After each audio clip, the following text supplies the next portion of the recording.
I'm Haley B. Miller, and this is Ohio Politics Explained, a podcast where you give us 15 minutes and we give you all the news you need to sound smart and impress your friends. Welcome back to Ohio Politics Explained.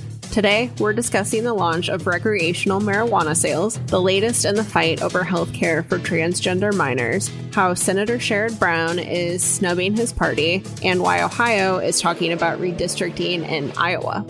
Joining me today is Laura Bischoff. Hey, hello. Thanks for having me. Our first topic is marijuana. Recreational sales finally started this week, 9 months after voters legalized it for adults 21 and older. Nearly 100 medical dispensaries got the green light to start selling rec, and most of them were ready to open on day one. My colleagues and I were out and about Tuesday and definitely saw a lot of lines, but I was kind of surprised some places weren't busier. I think it probably helps when you have that many stores open at the same time. Now, I wasn't here when medical launched. Laura, how do you feel like this compared to that? This seemed like it was a much faster startup. In 2019, medical marijuana launched with just a handful of dispensaries, mostly outside of large cities. And there was like a really limited amount of product available in the first few months. And the prices were pretty high. There was a lot of complaints about that. And I think that this was probably a lot faster just because, it was built off of the established medical system. Right. As I said, all of the dispensaries that opened this week already were medical dispensaries. So they had their infrastructure in place and they had met the long list of requirements from the state already. So it was largely just a matter of getting the rules in place for the recreational program, which is still kind of a work in progress. It definitely had a celebratory feel to it this week. I think a lot of people were really happy that prohibition of marijuana had finally ended in Ohio. Yeah, and it was interesting because I do think there were a fair amount of people out around the state Tuesday. And as one dispensary owner I talked to pointed out, that was with just like a few days notice that sales were going to be launching, and they still can't really advertise because the state is still figuring out rules for advertising. So I think a lot of it was like media, word of mouth, and because of that, they're pretty optimistic about the demand from here. But we also know that when we write about marijuana, it tends to get a lot of attention, and I think people are really dialed into this topic. Yeah, and we aren't done yet. There's still a lot that has to roll out in terms of this program. There are some products that are not available now that will be in a couple months, things like pre-rolls and really high THC levels, extracts, that kind of thing. And then there are still social equity licenses that need to go out. No one's really sure right now what's happening with that part of the law. And there's a whole slate of new dispensaries that haven't been built yet that cultivators and some dispensary owners were able to apply for, and those will get up and running in the next few months. So in a couple of years, we could have a fair number of marijuana dispensaries around the state. Absolutely. Our next topic is the ban on gender-affirming care for transgender minors. A Franklin County judge ruled this week that the law could take effect immediately after temporarily blocking it in April. Advocates say it violates the rights of transgender Ohioans to choose their health care, but the judge isn't convinced. He also shot down arguments that it goes against the single subject rule for legislation. And a reminder, this is the same law that also bans transgender girls from playing in female sports. What happens now? Well, the ACLU of Ohio is promising to appeal this. The Ohio Constitution says that bills are only supposed to have one subject.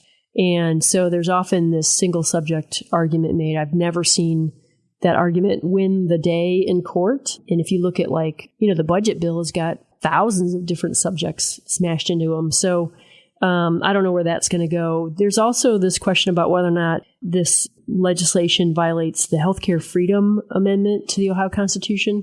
So we'll see what the ACLU comes up with. And that amendment was actually put in place because of the Affordable Care Act, right? Yes, and it was that was a couple of years ago, I think it came through. All right, let's turn to Senator Sherrod Brown. He told CNN recently that he plans to skip the Democratic National Convention in Chicago, which starts on August 19th. That's when Democrats across the country will get together to mark the nomination of Vice President Kamala Harris, the first Black and Asian American woman to get that distinction. As our listeners know, Brown is facing the hardest re-election bid of his career right now. And I guess he's decided it doesn't pay to hang out with Democrats.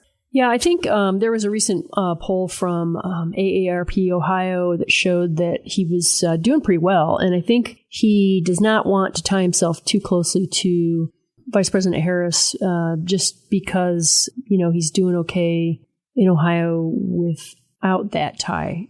Yeah, and I think the pitch that he's made really throughout his political career is that he does have crossover appeal. He's here for Ohio workers regardless of political party. And I think that's been an effective message for him in the past. But these are a lot of the same voters that Trump has been able to pick up in Ohio. So I'm really curious to see if that strategy sticks when Trump and Brown are on the ballot together, which has never happened before now. Right. And that's the big test is does he maintain his winning edge when Trump's on the ballot right next to his name, or not right next to his name, but, the same ballot. Right. And a quick side note on the convention thing, Brown told CNN that he often skips conventions, but in 2008 and 2016, for sure, Brown was at the DNC.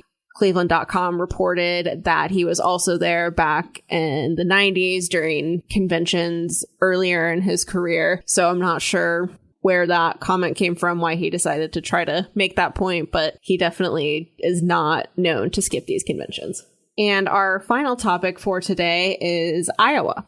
When Governor Mike DeWine came out against the redistricting ballot issue, he said Ohio should be like that other Midwestern state instead. And they use a very different map-making process than the one going before voters in November. Our colleague Jesse Balmer dug into whether the Iowa model would work here.